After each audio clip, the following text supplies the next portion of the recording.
publisher of our magazine and podcast, that you're all here for the launch of today. It's our second issue right here. I'm holding it. It's for sale up front. We are so excited about it this year. Amy and I started it last year. We have Graciela Gooley right here, our intern. Give her a big round of applause. And she helped us edit the magazine, and she wrote an article as well about college-age students in the gender-expansive and femme community here in the DC area and their experiences. We have a lot of different things in here, really cool stuff. We have some reviews of albums, we have some long-form articles. The soon-to-be host that you'll be listening to today, Jessica, wrote a beautiful personal piece about Shirley Horn's music. We have some playlists. Alex right here did a really cool playlist, sheet music. So all sorts of different things in the magazine this year. We really hope that you enjoy it. Again, it's for sale up front. And I think that that's about all we have to say about that. We have the podcast as well. And you're here listening to a live taping of it. So we're going to get started with that in just a moment. You got anything else to say, Graciela? Enjoy the show? Yeah. Cheers.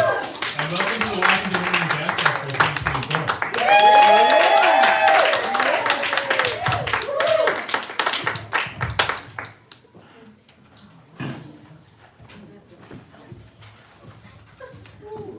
All right. Oh, thank you, Lila and Graciela. I'm Amy K. Bormet. I'm your host here for the Washington Women in Jazz Festival. And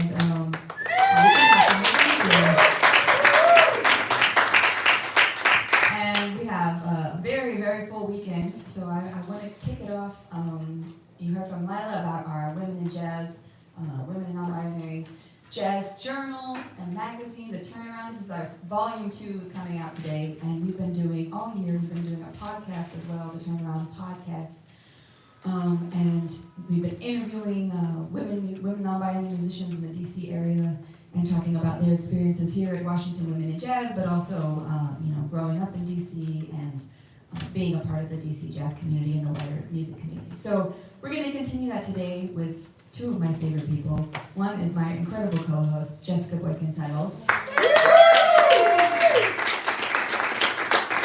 who is a triple threat, not only a co-host for the podcast, but she's also an artist in residence here for our jazz festival this weekend. So she'll be having a concert today at 5:30 with her incredible band, and then tomorrow she'll be having a vocal jazz workshop. So please check out the schedule and don't miss those events. And she also is co-host, artist in residence. Who was the third one? Oh, our guest editor for our magazine. So give it up one more time for Jessica.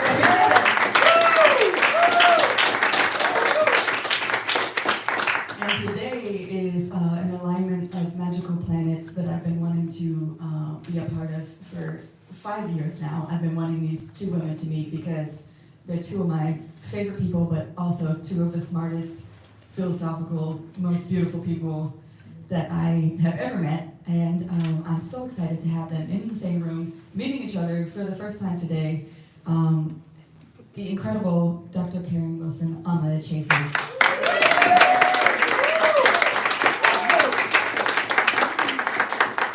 So, Dr. Carey, we're gonna let's get started and we'll get rolling. I got it. 80.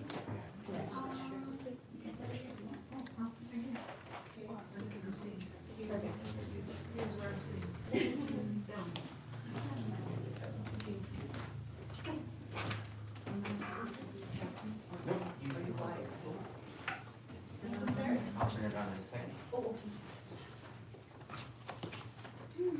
Okay.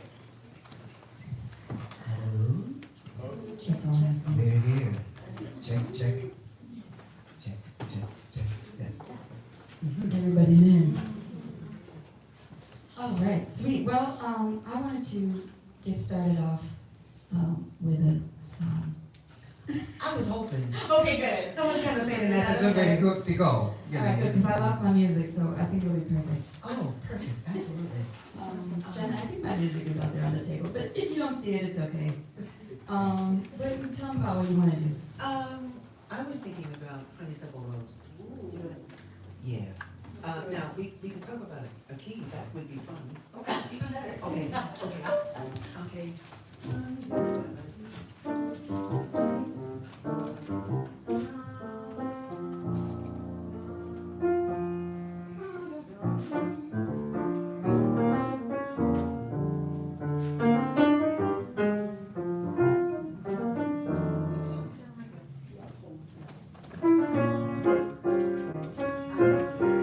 Let me tell you what I love about our cultural situation. That we work at 12 years, at least when we're awake. And that is such a beautiful thing. You don't have to go down and say, oh, can I find the sheet music? No! Let's just talk about where we are. Okay? Every bumblebee thrills with jealousy when they see you out with me. I can't blame them, goodness knows that it's summer rose. When you're passing by, flowers droop and sigh, and I know the reason why you're much sweeter, goodness knows. Honeysuckle rose. Now, don't buy sugar, you just have to touch my cup. You're my sugar. It's sweet when you start it up, when I'm taking sips from your tasty lips. The honey that it drinks your confection, goodness knows. Honeysuckle rose. Take with it, woman.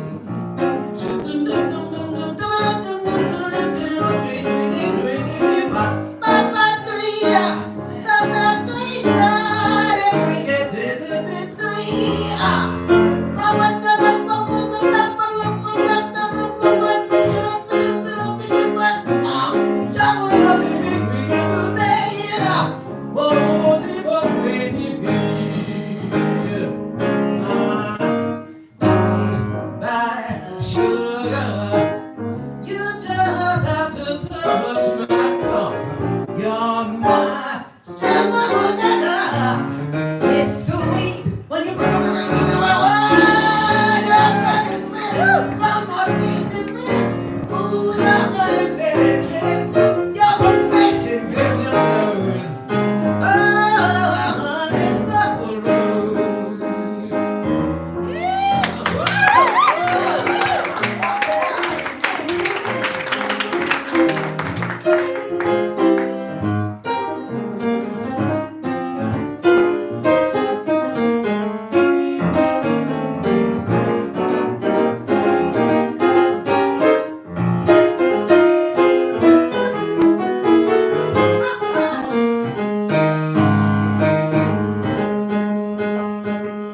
Oh, baby, baby, don't buy sugar.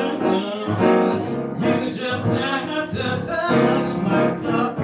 You're my sugar. Oh, you're sweet when you stir it up. When I'm taking sips from your tasty lips. Ooh, the honey really drips your confection. Goodness knows. Dum, dum, dum. Oh, yeah. Dum, dum, dum.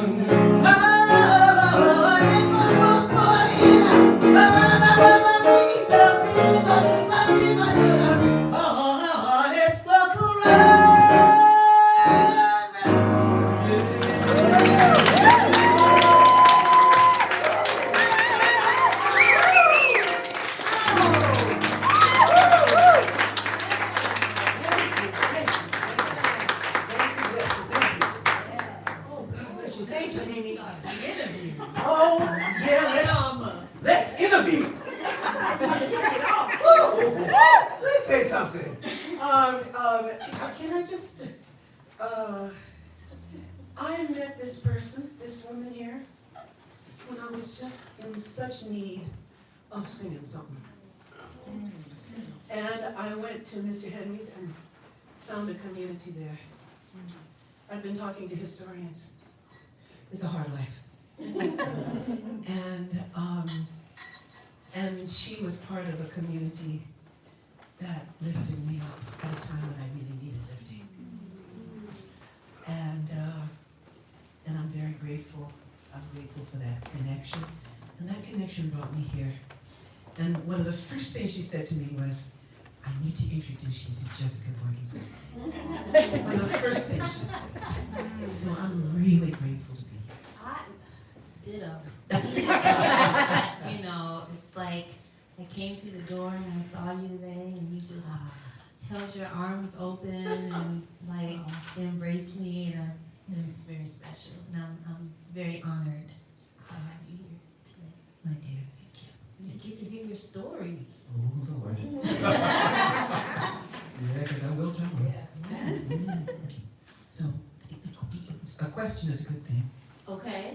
So now the first thing you said that now is there more to the meeting story at Mr. Henry's? Oh. Wait, you were there. You I was there? Yeah, you don't know. You Was don't know. I? Yeah, we're gonna save that until the very end because it's my favorite.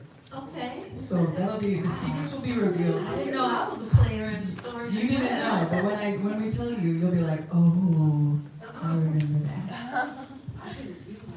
Maybe that's why she was telling me about it Oh, so early. and we didn't meet then. No, you didn't meet Oh, we then, didn't meet. but you'll remember this event. Okay. Well, I'm gonna save it. It's like a murder mystery, you know? You'll find out at the end what really happened. But like in a happy jazz way. And happy Jasper. can you tell us, we were chatting earlier, and I just love the way that you talk about like what you do. And the word or the term that you used was culture bearer. Yeah. And I just thought that was just so beautiful and powerful. So can you tell us how you came to be a culture bearer and what that means to be a culture bearer to you? You know what comes to my mind? I was born on a river. You know, now, I'm from New York City. I'm a Harlem child, so I wasn't born. Well, actually, I was born on the river. I was born on the Hudson River. Well, there's a Harlem River. The Hudson River is a little closer. It's on the west side. But, you know,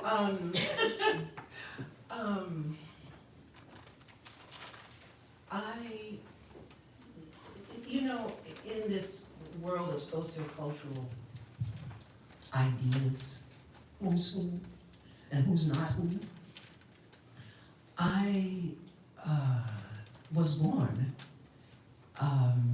in an African diasporic community. I was born in a community where I didn't know what I knew. I didn't know who I was and where I belonged in a sense. I just was there and I belonged there.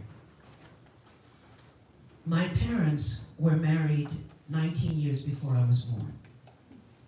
So basically, and I'm an only child, basically I come from at least a generation before I hit the air.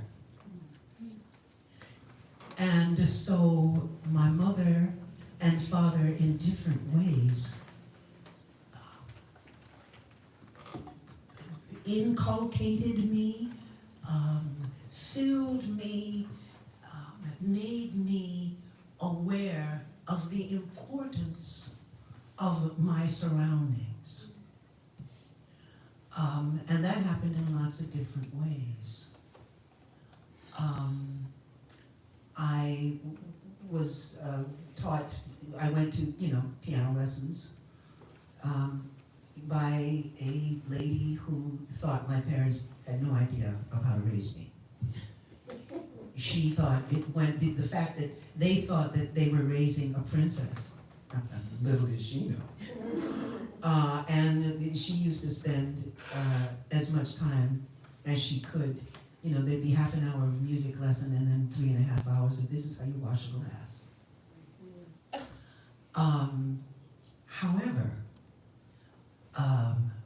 my father really wanted me to learn, you know, to learn that other kind of music, you know. He told me later that what I was being taught was classical music in quotes. He thought was funeral music. Basically it was, you know. And my mother loved drama and poetry, and my father also loved history. So all of these things were swirling all around our home. And I should say my father was a race man. He wanted us to know, he wanted me to know about Africa. And he wanted me to know about the fineness, the depth and importance of those cultures. At that time we thought it was only one, but it was a bunch of cultures.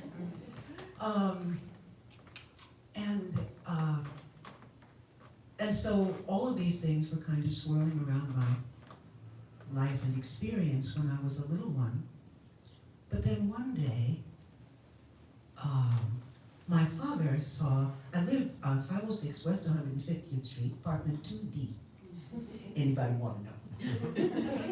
And on the second floor, you know, there are a lot of people coming up and down. So one day, Mrs. Edwards was coming downstairs and she had records in her hand. And my father said, what are those? And she said, I was a counter girl at Woolworths for 30 years. And I got all these records in my closet.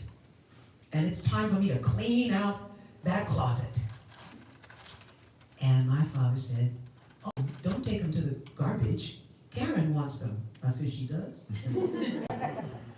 And I went and brought records up off the garbage can and went up and cleaned out Mrs. Edwards' closet. And that was the day when my daddy and I sat down and listened to jazz for the first time. And he, And how old? 15.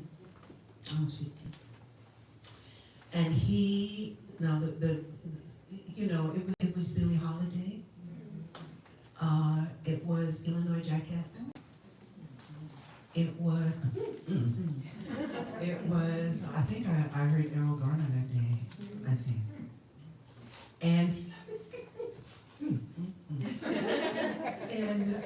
But the one that I really remember is Nellie Lutcher.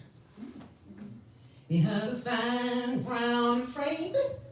I wonder what could be his name. He looks all right to me, and all I can see is that fine brown frame. Like that. Yeah, that's Okay. the 15-year-old. Yeah, that's That's what we're looking for. Yeah. Amen. Amen. So, you know, and that moment.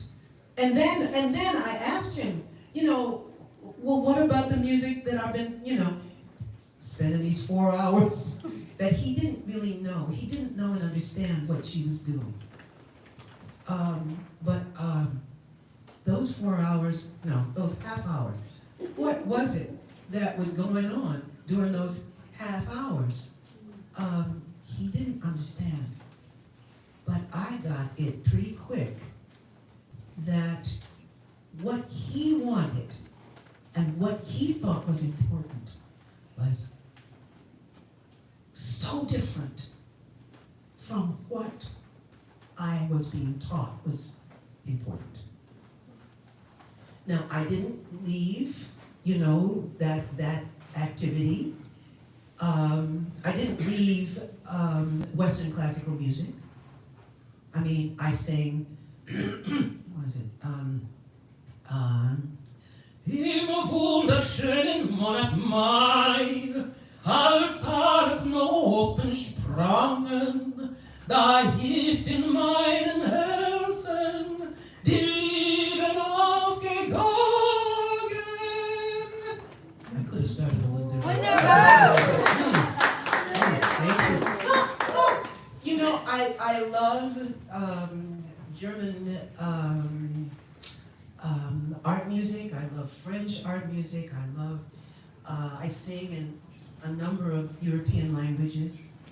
But really, no, let me not say that. Let me not say what I was going to say. However, I also love the musics that I have been able to garner from the continent that has given us birth, all of us. And so, let's see, if I can get this right.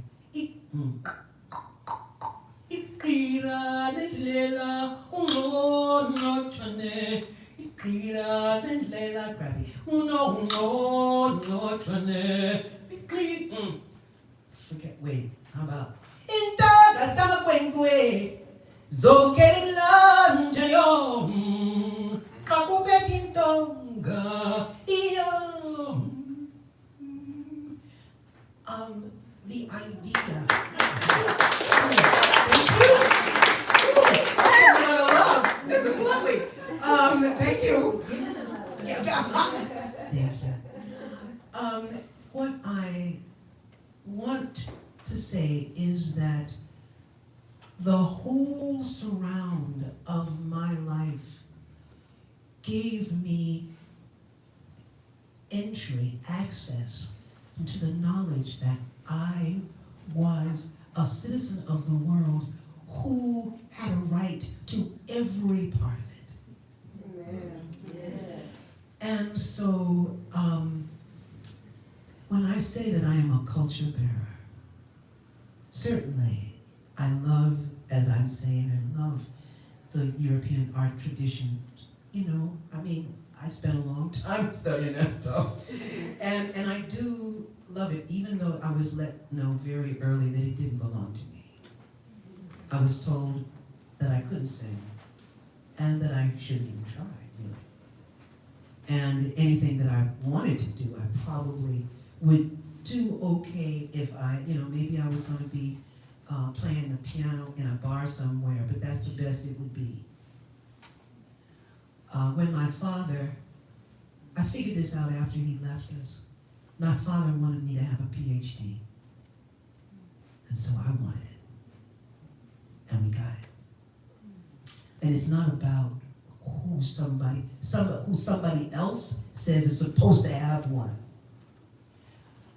We represent a cultural richness that the world can barely dream of.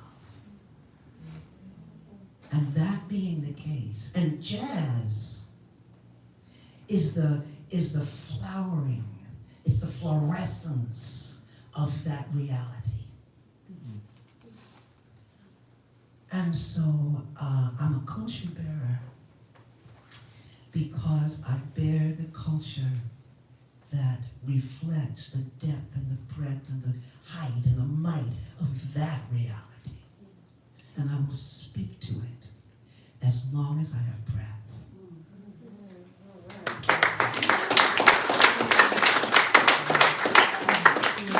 Don't even know what to say right now.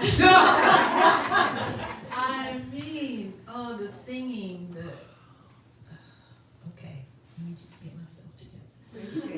All is well is done. So I wanted to ask you, you're singing in so many different languages, and then what was that piece that you sang with the clicks? The clicks, well, there were two clicks, and one of them didn't work too well, so I moved to the second one. The first one, they're both, they're both South African. And thank you. See, this is my sister. Freedom Ensero. This is Freedom Ensero L. And she is a past master. She is one who carries this in a way that I wish I could. But you know what? I'm gonna learn, you know. I got all these women around me. And it will not be for naught. Yes, that was what they call the click song, but it's really the first one. But it's really it's a song that talks about what is my road, where will I be going, what is my future like, and apparently there are weddings. This is often sung at weddings to ask, what will our future be?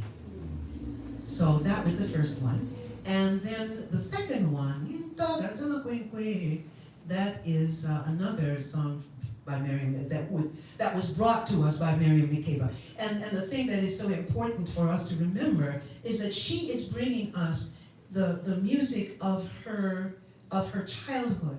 She's bringing us the music of her life. And this one, I sing it whenever I can. It begins with a call for the warriors to go up among the rocks and learn to be warriors. Learn to be warriors. And then Jikilamaweni. At this moment, I can't remember what that is, but it is like a lullaby. She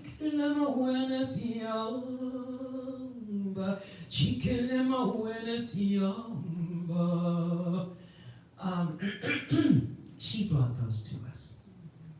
She brought those to us. And when she did, the South African government would not allow her to go home.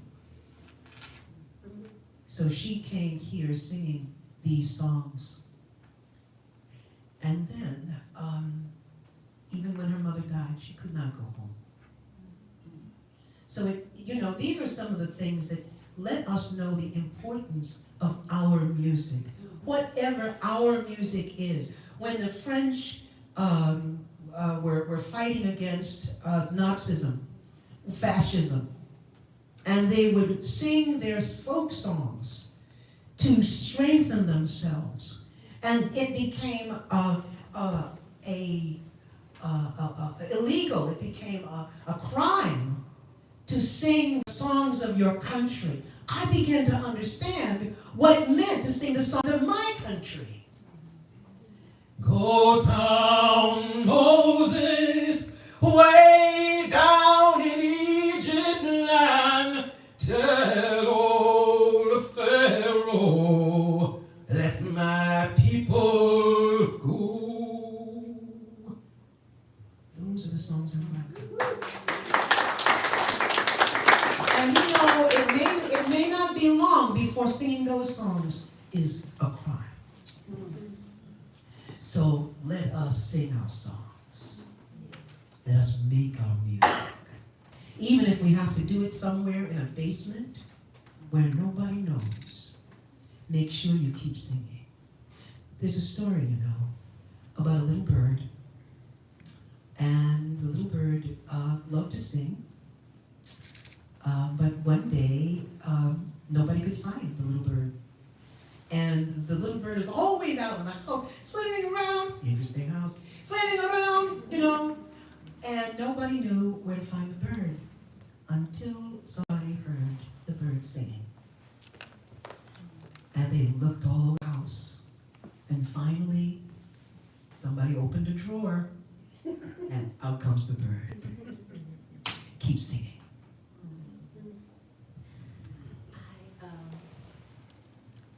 I just keep thinking, yesterday I watched the Marian Anderson documentary that's on PBS. I don't know if you've seen that, but it is amazing. You can watch it on YouTube. But just the lineage of our music and how we have brought so many of those traditions from Africa across the Atlantic into our musical traditions in this land. your work is in the blues. Can you talk a little bit about how, we talked about the importance of telling our stories and of keeping that, our history alive, knowing that all of those things continue to live within us. Just can you talk about your work in the blues and why that is, why you have decided to pursue that work? Thank you. Okay, I'd like to say a couple of things about that. One of them is that in 1996, Andrea Lilienthal of the Hudson River Museum invited me to create a piece for February. And she said at that time, blues was getting big, and getting hot. And she said, everybody's talking about men and blues. Is there anything about women and blues? And I said, huh? But thereafter, this was an invitation to delve into a whole life, a whole universe that I never suspected was there, notwithstanding Nellie Lutcher and Will Green.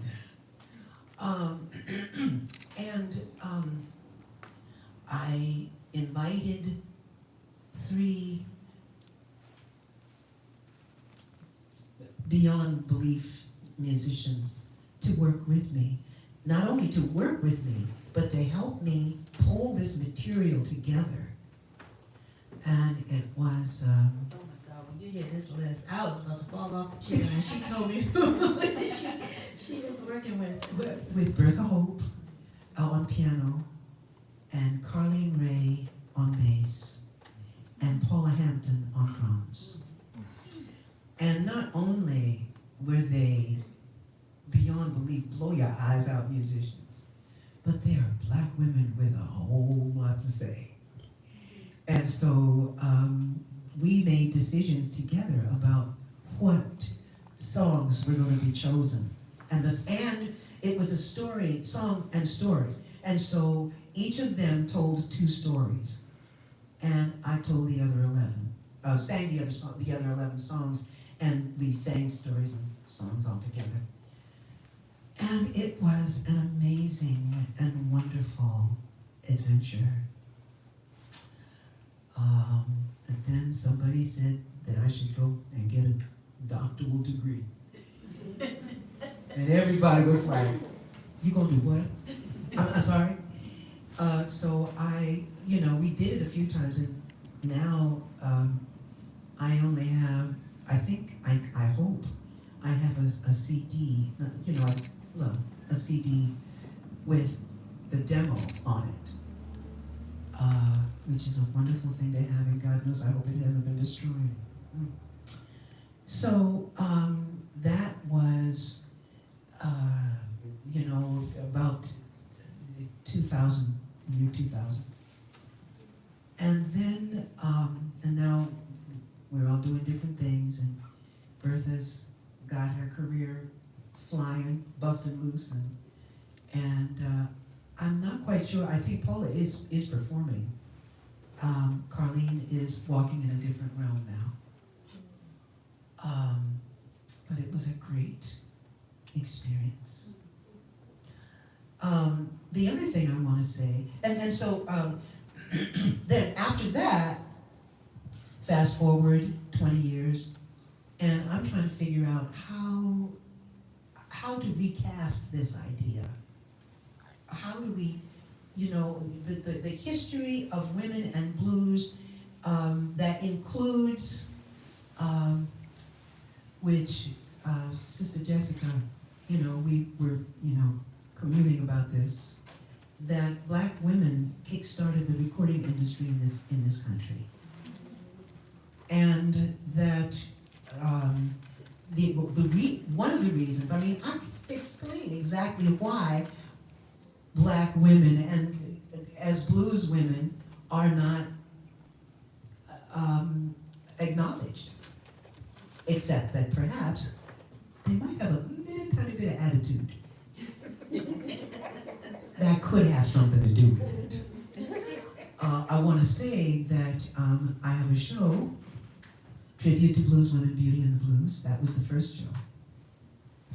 And one idea that goes from the first show through the second show, which is the Blues Women Project, Beauty and the Blues, is how we define blues women. What is a blues woman? One, a blues woman is any woman who writes, sings, or plays the blues. Two, a blues woman is any woman who stands solid, talks straight, and lives with her whole heart. Her love is deep and real. But Lord, don't let her get mad at you. Amen? Can I get amen? Okay. So, and you might notice, as I did over time, that when I define blues women, I'm not saying black women, I'm saying women. Because that's who we are. But I think it's important for us to understand that when that is stated, the women that we're looking at are basically black women, women that others do not want to see. And when we did the Blues Women Project, which was here in DC, things were happening all around me. And I was looking forward to being able to develop Blues Women projects all over the country. That's still possible, you never know. But I got on a bus one morning, and there was a sister on the bus, driving the bus, and she said, you know, I'm used to being in church on Sunday morning, but now they got me driving this bus. But you know, I've decided, she said, that wherever we are is we can make sacred. So just because you're in a church building doesn't mean it's sacred. She said, we are on this bus.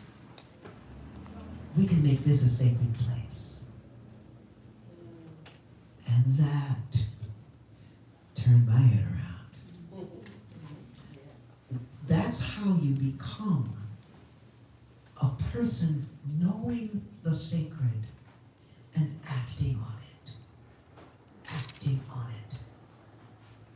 And that's what's happening in this festival. Forgive me. I don't want to make anybody feel, you know, I'm not trying to churchify nothing.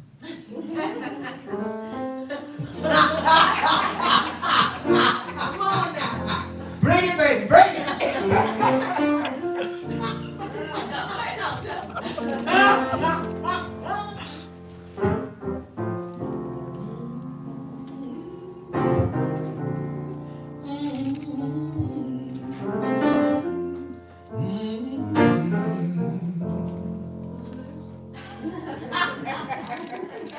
I'm leaving that alone. Oh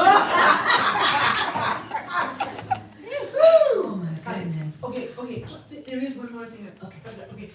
Now, so that is the Blues Woman Project and the tribute to blues women. But I also have another project that is called the West African Diasporic Blues Complex. That's my 50-cent name. The name that I use most of the time is, how do we know that Africa is in the house? What are the approaches and strategies that identify this this musical activity. Now, the easiest one certainly for me is, multiple rhythmic activities. What I call multiple layers of pulse, so that it's pulse systems, very simple pulse systems that fit together like Legos.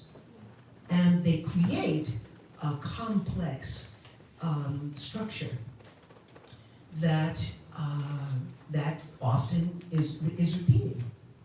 And that is giving us an experience that ain't nobody else got. It's a very special thing. But there are other things that we can talk about. Jackie Malone, that's it. Jackie Malone. Hmm? Yes. Stepping on the roof. Visible rhythm. She calls it visible rhythm.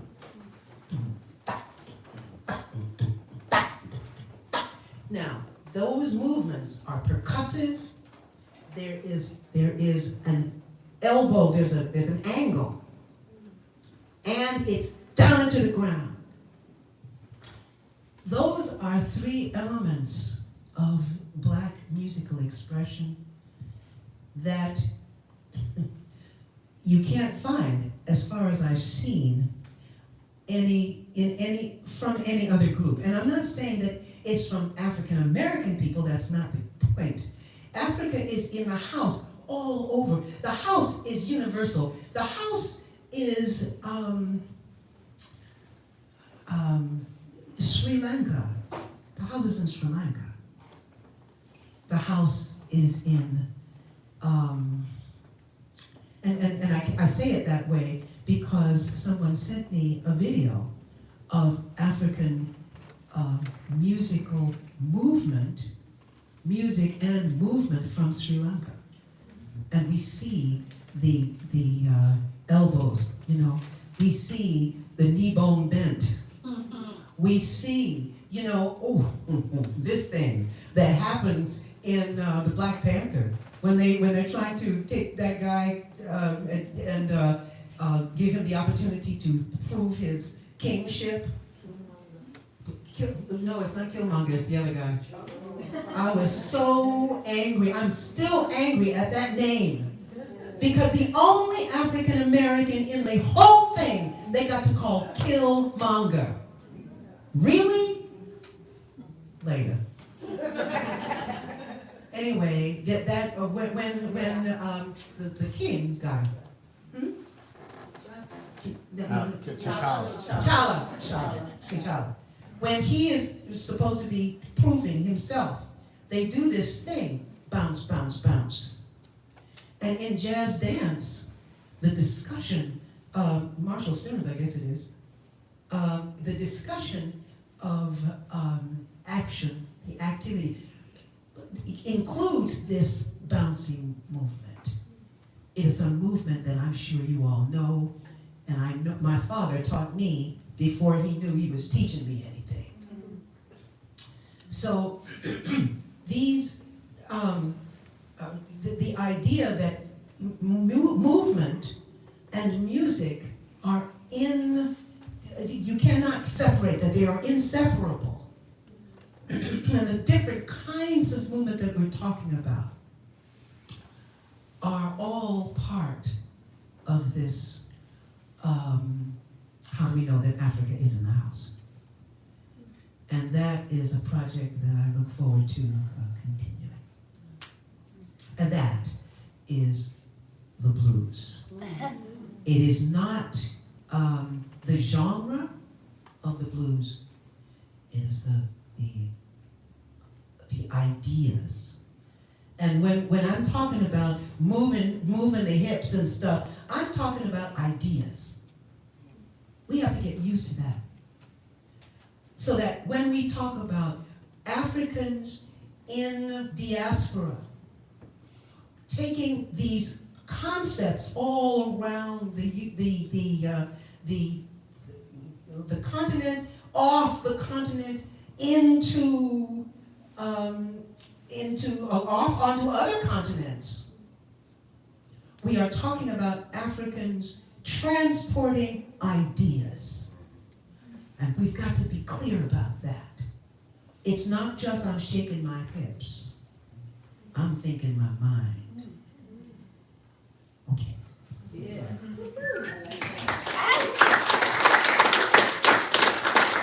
I'm really having like an experience right now because we didn't even talk about this, but my dissertation topic